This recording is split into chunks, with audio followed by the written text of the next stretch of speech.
I knew I was in Romania when one of the first things we saw upon leaving the airport in Bucharest was a massive antennas that the former communist dictator Nicolae Ceausescu had used to put a blanket of static over the city to block foreign media. I knew I was in Oregon when we got to our cabins and found a professor had baked us a massive batch of oatmeal chocolate chip cookies, still warm. I knew I was in France when I was watching the weather with my host mom and did not see a map of the continental US. I knew I was in Oxford when I asked for directions to the bathroom and couldn't understand where to go. Somehow, even the security guards at the library are so smart that they refuse to call it an entrance hall and prefer the word proscolium, leaving me with no alternative but to run all the way home on my lunch break to go.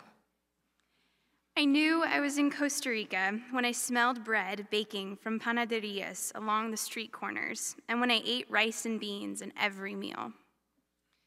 I knew I was in South Africa the first time I went to church in the townships. I knew I was in Oxford when I saw students walking into a pub at 2 a.m. with bags full of books to study. I knew I was in Egypt when we drove past a government building entitled the Ministry of Social Solidarity. Be assured that until then, I had reserved such buildings for works by George Orwell. I knew I was in Iceland when my plane landed. The August temperature was 50 degrees. The view from anywhere within Reykjavik was either a mountain range or an ocean. And when I could see for miles without a single tree in sight. Being here, I've seen more trees than I thought possible. On our backpacking trip into the Three Sisters Wilderness, I spent a whole afternoon lying on a mountaintop and staring at the tree line. I've seen the stomping grounds of Paul Cézanne. I've seen the original geyser. I've crossed tectonic plates and I've stood at the gate of hell. Fountains, bicycles, baguettes, flower markets. I've seen the arbitrariness of time. The sun rises at 11 a.m. here in the winter, and it sets at 2:30 in the afternoon. The day does not begin and end with the sunrise and the sunset, much like it does here. The value of communal meals. I've seen anti-government protests, and I've seen the entire government of a country walking down the street together.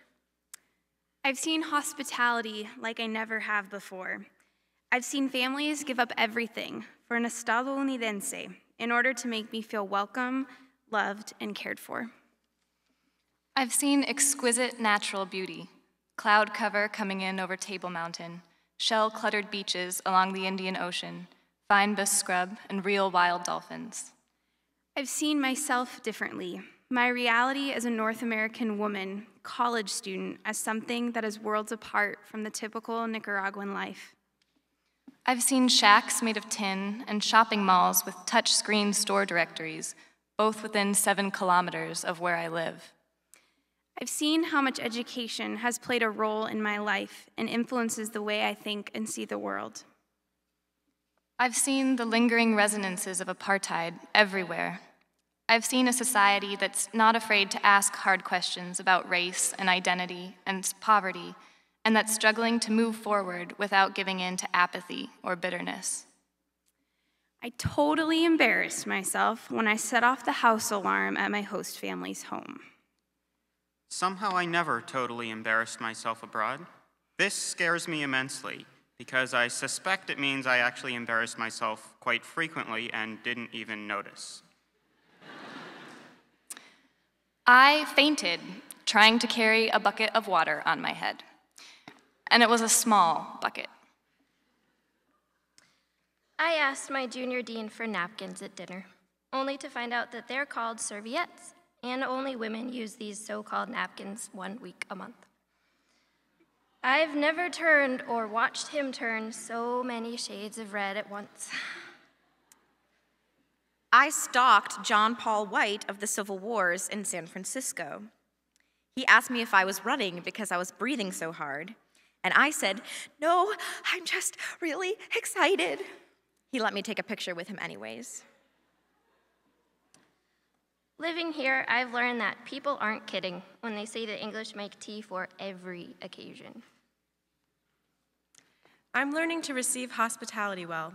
that being a complete stranger, the one who is receiving the gestures and welcomes, is very humbling. Each social event somehow became a prelude to tea, from the classic afternoon cup to late night studying, social hour after church, or tutorial sessions, all somehow centered around a cup. The relationships are at the core of our existence, and not only do we need to be in meaningful relationships to survive and thrive individually, but that society cannot flourish without healthy relationships between people. I've learned it's in the small things I want to remember. Eating breakfast with my host family and making coffee in El Chorreador, eating fruit with Poppy after dinner, or teaching my mommy how to make granola, just like my mom in the US taught me. It's the smallest things that I want to soak up like a sponge. I'm learning that you don't realize how attached you are to yourself until you speak another language for a while. You feel like you are losing a part of yourself at first, but in reality, you are just giving a different part of yourself to others. I've learned that I miss being me, Alyssa. Here I am, La Gringa Elisa, who has a limited vocabulary, who feels out of place and anxious in the bustling city of San Jose, and who chews more Pepto-Bismol tablets than she ever has before. I'm learning to live out the Trinitarian model of sacrificial love and active compassion in relationships.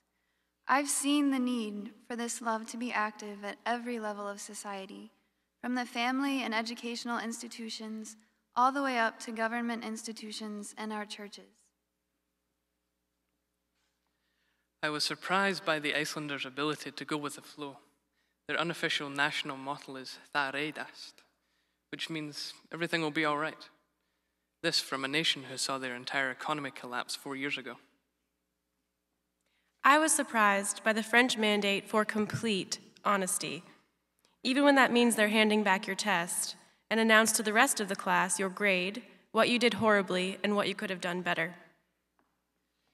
I was surprised by my host father's ability to freely sling racial slurs at the gypsy neighbors helping with the housework.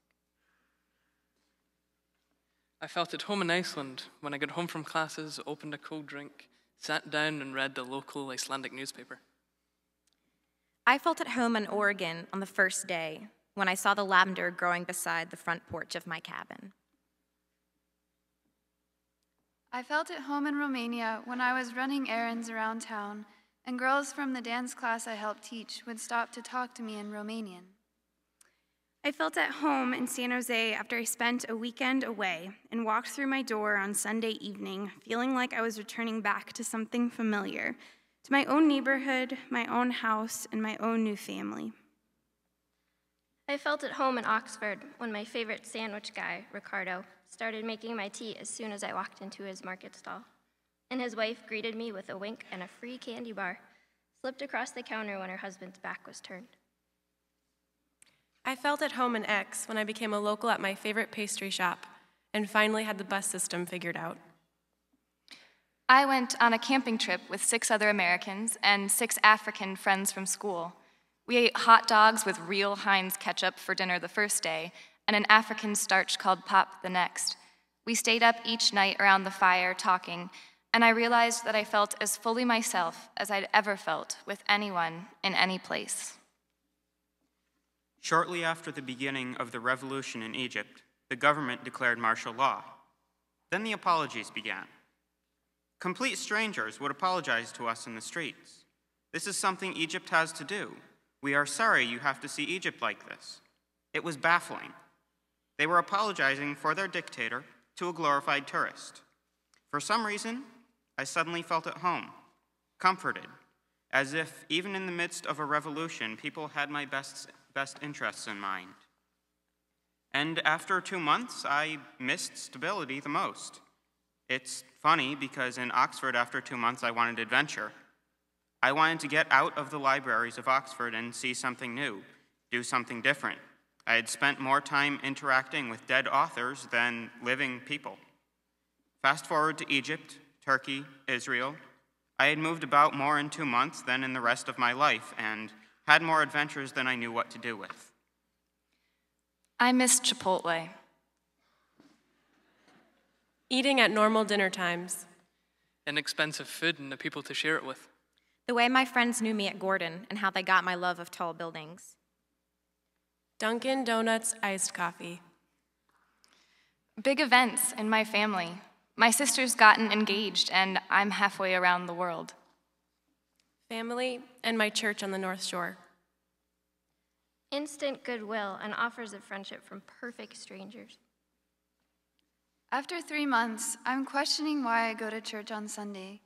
Is it not more glorifying to God to be a community that genuinely bears one another's burdens in love, day in and day out, and works together to be agents of change in the community? I'm questioning who Jesus is to the rich, who he is to the oppressed. I'm questioning if he loves me. How to forgive churches that aided or even just allowed apartheid.